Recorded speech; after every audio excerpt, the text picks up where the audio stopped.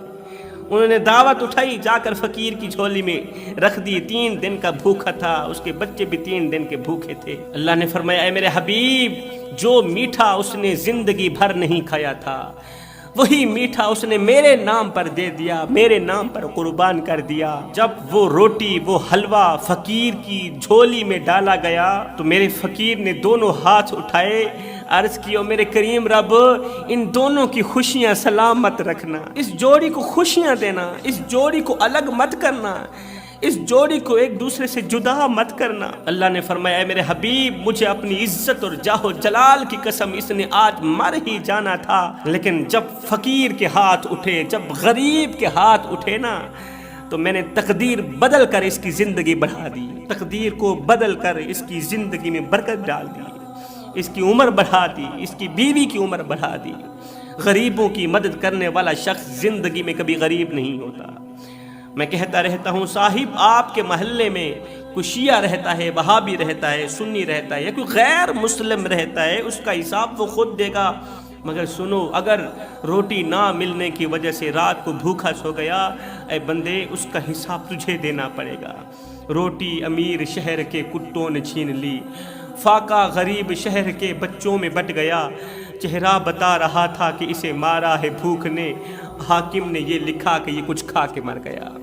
ہم غریبوں کی مدد کرتے ہیں، غریب ہمسائے کی مدد کرتے ہیں، اس کے گھر روٹی دیتے ہیں، لیکن تب جب وہ بیچارہ مر جاتا ہے، آپ دیکھتے نہیں ہمارے محلے میں جب کوئی فوتگی ہو جاتی ہے تو پھر ہم مرنے والے کے گھر پوری فیملی کے لیے کھانا پہنچاتے ہیں، پوری فیملی کے لیے روٹی پہنچاتے ہیں۔ میں نے کہا نادان، مرنے والا روٹی کرتا مر گیا، مرنے والا 3 دن کا بھوکا تھا، آخر مر گیا۔ روٹی کھلاتے تو اسی مرنے والے کو کھلاتے، آج اس کے مرنے کے بعد تمہاری دی روٹی کس کام کا؟ آج اس کے مرنے کے بعد تمہارا دیا روٹی کا ٹکڑا کس کام کا؟ وہ ایک غریب فقیر تھا، اس کا ایک ہی لباس تھا، آج وہ بھی پھٹ گیا۔ اب جگہ جگہ سے جسم جھلک رہا تھا، اس کا ایک ہی لباس تھا، وہ بھی پھٹ گیا، دوسرا لباس تھا نہیں جسم ڈھانپنے کے لیے۔ اب اس فقیر نے، غریب فقیر نے کیا کیا؟ بادشاہ کی چوکھٹ پر گیا، جہاں بادشاہ کے کتے بندھے ہوئے تھے وہاں جا کے بیٹھ گیا۔ وہاں جا کے بیٹھنے کے بعد اس نے بادشاہ کی طرف اشارہ کرتے ہوئے بادشاہ کو کہا، بادشاہ، مثال کے طور پر اگر میں تیرے دروازے پر ابھی مر بھی جاؤں، بتا تو صحیح تو میرے ساتھ کیا سلوک کرے گا؟ اگر میں تیرے دروازے پر ابھی مر بھی جاؤں، بتا تو صحیح تو میرے ساتھ کیا سلوک کرے گا؟ بادشاہ نے کہا، فقیر میاں